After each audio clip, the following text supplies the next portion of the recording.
As I leave Yellowstone behind me, I've now entered Idaho, the 43rd star on Old Glory, also known as the Gem State. Idaho got its name in a strange way. In the 1860s, a lobbyist wanted the new territory in the Rockies to be called Idaho because he said it was the Shoshone name for Gem of the Mountains. He later confessed that he made the name up.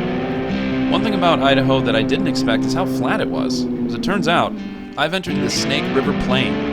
It's a bow-shaped rift valley that covers a quarter of Idaho and seems to cut right into the surrounding Rocky Mountain ranges. Believe it, this valley is also the result of Yellowstone. The hotspot underneath the Earth moved through here over the course of millions of years, or rather, the North American continent moved over the Yellowstone hotspot and created this depression. Hotspots do move. Hawaii is the best example of this. You can see the Pacific Plate moved over the hotspot, creating a series of underwater mountains and volcanoes in a chain. It created the Midway Islands and the state of Hawaii as we know it today. The Snake River Plain is so large and flat that it affects the weather. It's known as a moisture channel. Storms that come from the Pacific pass through here easier because there are no mountains in their way. This map shows annual precipitation, and as you can see, moisture seems to blow right through the valley and get halted at the Yellowstone Caldera, dumping all of its water. Eventually, much of that water becomes a part of the many attractions of the park. Yellowstone carved this valley, and many have settled here to take advantage of the island of good farmland among the ocean of mountains. Mormons have settled in this part of the state. The Church of Jesus Christ of Latter-day Saints is a sect of Christianity that was started in the 1820s in upstate New York by a man named Joseph Smith. The name Mormon comes from the prophet Moroni, the angel who visited Joseph Smith to help him write the Book of Mormon.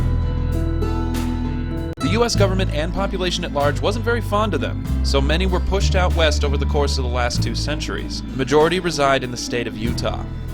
There's been a series of wars and massacres inflicted on the people of this religion. I'd love to dive into their history, but for now I'm just clipping through a small part of what's called the Mormon Corridor.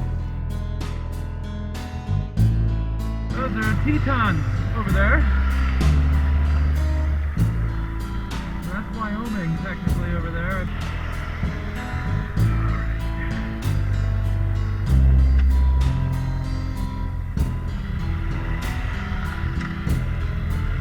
Another group of settlers here are the Basque. The Basque are an extremely interesting group to me. Many people of their ethnicity come from northern Spain and southern France along the Bay of Biscay, which is also named for the Basques. Thousands of years ago, the Basque were not entirely conquered by the Romans. During the Middle Ages, during Spain's Reconquista to push Muslims out of Europe, they still held on to their language. Throughout history, they were able to keep their language intact, which is now known as a language isolate. There are no surviving relatives to the Basque, and it's deemed one of the world's oldest languages. Spain had a series of civil wars known as the Carlist Wars in the mid-1800s, and that led many of the Basque to say screw this and move to the American West during the gold and silver rushes.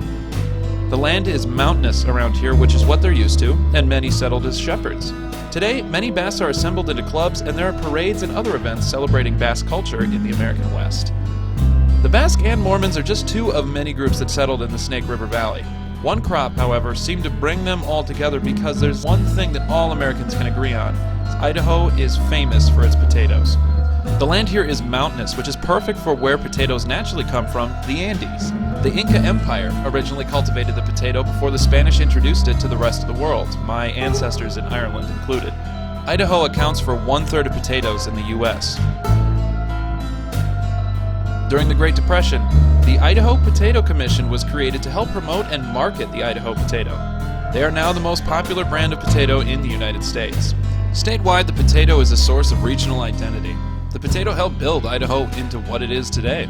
There are mascots dedicated to the potato, as well as the NCAA Potato Bowl played every year at Boise State University in the capital. It's sponsored by the Idaho Potato Commission itself. These are just a couple examples of the influence of the potato in Idaho. This is just scratching the surface. As you can see from the air, most of the farmland is strictly around the Snake River.